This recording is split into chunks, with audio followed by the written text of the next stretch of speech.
Crônicas do Amanhecer, por Feijão Centro Espírita Allan Kardec. Balneário Gaivota, 1º de fevereiro de 2019. Os 3 ingredientes da receita do amor, parte 01. Intimidade, paixão e compromisso são os 3 elementos que compõem o amor conjugal. De sua combinação surgem diferentes tipos de relação. Será mais sólida a que contiver todos os 3, e menos a que se basear em apenas um deles. O amor é um intenso anseio, desejo e necessidade de união com o outro. Assim começa o curso Anatomia do Amor, ministrado anualmente na Faculdade de Psicologia da Universidade Autônoma de Madrid. O amor, e não o sexo como se acredita, é o autêntico mecanismo de sobrevivência da espécie, e as crias morreriam sem o cuidado conjunto do pai e da mãe durante seus primeiros anos de vida, afirma Manuel de Juan Espinosa, o catedrático de psicologia que dirige o curso, para explicar que esse sublime sentimento é a força mais potente que move o mundo.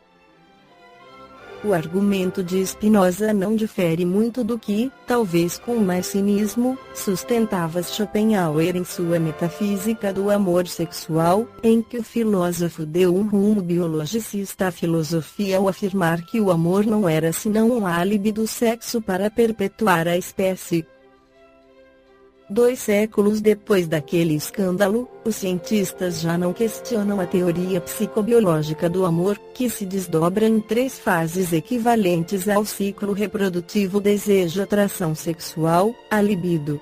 É o que nos faz escolher um parceiro e não outro, em função de parâmetros meramente físicos, relacionados com preferências genéticas e critérios reprodutivos. A paixão amorosa é o momento da união física do casal, quando a relação se consuma e se mantém. Seu fundamento biológico é a procriação. O apego é o sentimento profundo em relação ao companheiro de longo prazo, que responde à necessidade de criação, sem o qual a sobrevivência da prole estaria em risco. O fato de a estrutura do amor estar associada à sua origem reprodutiva não impede que se repita da mesma maneira entre pessoas de qualquer idade, seja fértil ou não, dá-se igualmente com independência da vontade de procriar e da opção sexual dos membros do casal. O amor pode começar em qualquer dessas fases. Cada uma está guiada por redes cerebrais diferentes, com químicas distintas, que geram comportamentos variados, condutas, esperanças, sonhos, mas todos com um mesmo fim: a consumação sexual imprescindível para a sobrevivência da espécie.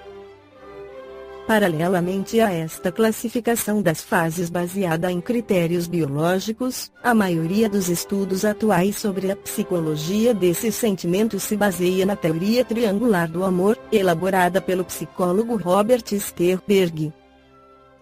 Segundo esse professor da Universidade de Yale, o amor conjugal se compõe de 3 elementos: a intimidade, que compreende sentimentos de conexão, vínculo afetivo e, especialmente, a autorrevelação, que em psicologia significa revelar ao outro certos aspectos íntimos de si mesmo.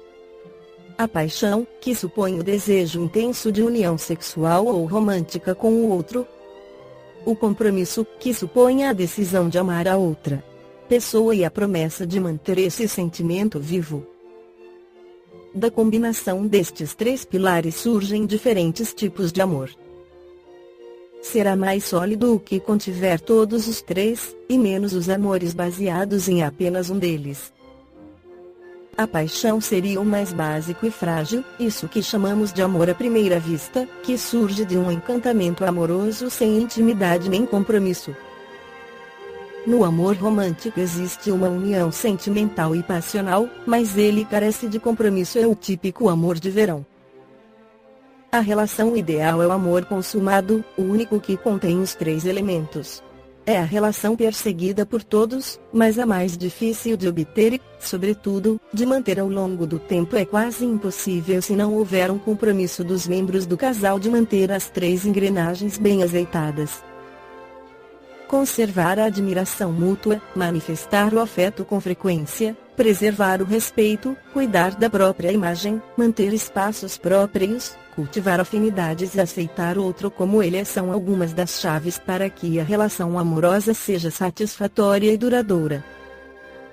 A paixão amorosa da primeira teoria é o tempo fisiológico que corresponde ao amor romântico. Da segunda é o momento tórrido da relação, quando a sexualidade está mais presente. É isso que chamam de paixão. Esse estado é transitório segundo os especialistas, dura aproximadamente 1 ano. Para Freud, caso se prolongasse por muitos anos deveria ser considerado um amor patológico. O psicólogo Walter Rizzo, especialista em relações amorosas, afirma que a paixão parece beirar a patologia e, às vezes, não é outra coisa senão uma obsessão exacerbada. Em seu livro Guia Prática para Superar a Dependência Emocional 13 Passos para Amar com Independência Y, liberta de inédito no Brasil enumera as atitudes mais frequentes na paixão e idealização do outro. Exclusividade. Só o seu parceiro desperta seu interesse sexual. Apego. Pensar que nada faz sentido sem o outro.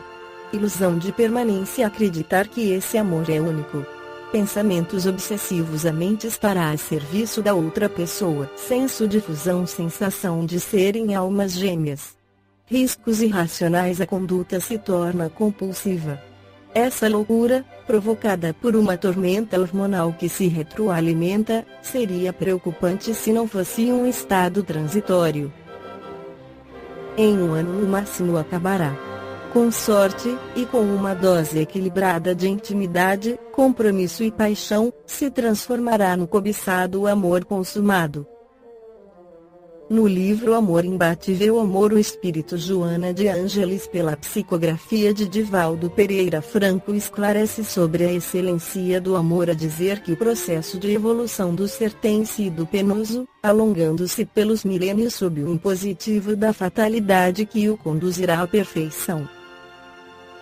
Dos automatismos primitivos nas fases iniciais da busca da sensibilidade, passou para os instintos básicos até alcançar a inteligência e a razão, que o projetarão em patamar de maior significado, quando a sua comunicação se fará, mente a mente, adentrando-se, a partir daí, pelos campos vibratórios da intuição.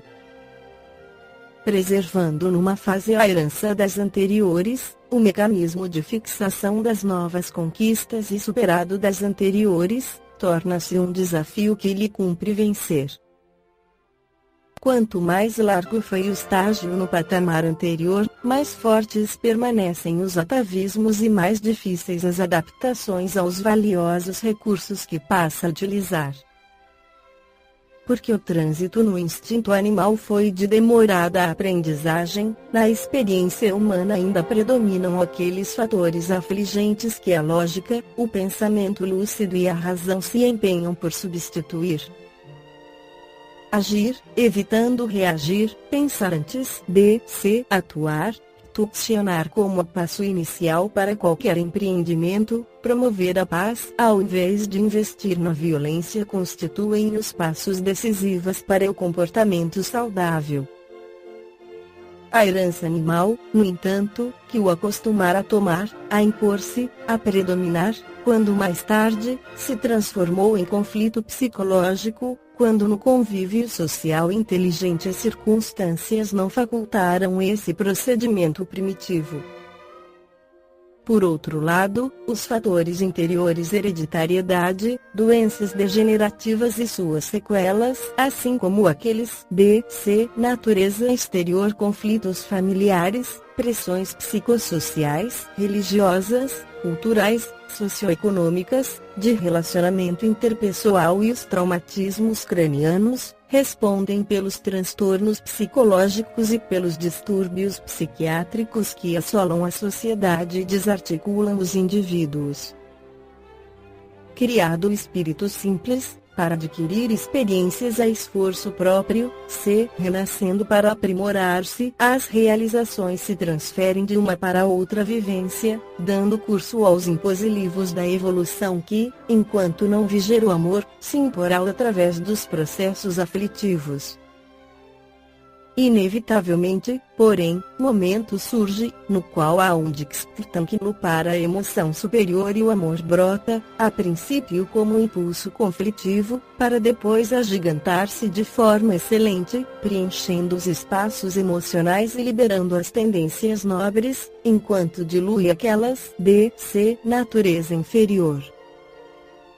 O sexo, nesse imenso painel de experiências, na condição de lembrança predominante dos instintos primários essenciais, desempenha papel importante no processo da saúde psicológica e mental, não olvidando também a de natureza física.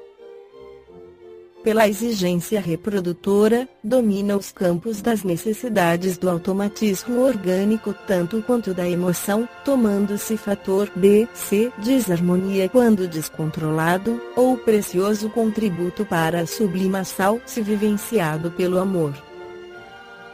Psicopatologias graves ou superficiais têm sua origem na conduta sexual frustrante ou atontada, insegura ou instável, razão das atitudes anteriores que promoveram os conflitos que decorrem daquelas atitudes infelizes. Nesse capítulo, a hereditariedade, a família, a presença da mãe castradora ou superprotetora, todos os fenômenos ocorridos durante e depois da gravidez, são perturbadores e consequências das referidas ações morais pretéritas. As terapias psicológicas, psicanalíticas e psiquiátricas, de acordo com cada psicopatologia, dispõem de valioso arsenal de recursos que, postos prática, liberam as multidões de enfermos, gerando equilíbrio e paz. Não obstante, a contribuição psicoterapêutica do amor é de inexcedível resultado, por direcionar-se ao eu-se profundo, restabelecendo o interesse do paciente pelos objetivos saudáveis da vida que se dissociara. O amor tem sido o grande modificador da cultura e da civilização, embora ainda remanesçam costumes bárbaros que facultam a eclosão de tormentos emocionais complexos. O imperador Honório, por exemplo, que governava Roma e seus domínios, era jovem, algo idiota, covarde e pusilânime, conforme narra a história. No entanto, pressionado por cristãos eminentes, discípulos do amor, fechou as escolas de gladiadores no ano de 199, onde se preparavam homicidas legais. Quando os godos ameaçavam invadir a capital do império, o general Atilicho, em nome do governante e do povo, os bateu em sangrentas batalhas, expulsando-os de volta às regiões de origem em 403. Ao serem celebradas essas vitórias no Coliseu, o monumental edifício sólido que comportava 50.000 espectadores e propiciava espetáculos variados, quão formidáveis estavam programadas cerimônias várias e esplendorosas como corridas, bigas e quadrigas, desfiles, musicais, bailados. Por fim, homenagem máxima ao imperador e ao general, foram exibidas lutas gladiadores, que se deveriam matar. No auge da exaltação da massa, quando os primeiros lutadores apresentaram na arena, um humano humilde atirou-se das galerias entre eles e começou a suplicar-lhes que não se matassem. O estupor tomou conta da multidão que, logo recuperando a ferocidade, pôs-se a tirar-lhe pedras e tudo quanto as mãos alcançassem, ao tempo em que pediam a morte do intruso, de imediato assassinado para delírio geral. Apesar do terrível desfecho, aquele foi o último espetáculo grotesco do gênero, e em 404 as lutas de gladiadores foram finalmente abolidas. O sacrifício de amor do anônimo foi responsável pela radical mudança de hábitos na época. Ressurgiram, sem dúvida, de forma diferente, naquelas denominadas marciais, no Oriente, e de boxe no Ocidente, porque ainda predominam os instintos primitivos, mas serão proibidas em futuro não distante, como resultado da força do amor, assim também as guerras, as lutas entre irmãos, os conflitos domésticos e sociais, quando a consciência de justiça suplantar as tendências destrutivas, o amor vencerá. No livro Joana de Ângeles exaia várias psicopatologias e conflitos destes dias, recorrendo a admiráveis especialistas nessa área, a quem respeitamos no entanto, colocamos uma ponte espiritual entre as suas terapias valiosas e o amor, conforme a visão espírita, herdada do psicoterapeuta Galileu. Afirma Joana de Ângeles: reconhecemos que não apresentamos qualquer originalidade, que ainda não haja sido proposta. Dispusemo-nos, no entanto, a contribuir com apontamentos que esperamos possam ajudar a evitar a instalação de diversos conflitos naqueles que ainda não os registrou e auxiliar quem os padece, oferecendo-lhes experiências e informações, talvez ainda não tentadas que, certamente, contribuirão de forma eficaz para a conquista da saúde integral. Esta foi a crônica do amanhecer de 1º de fevereiro de 2019, por Feijão.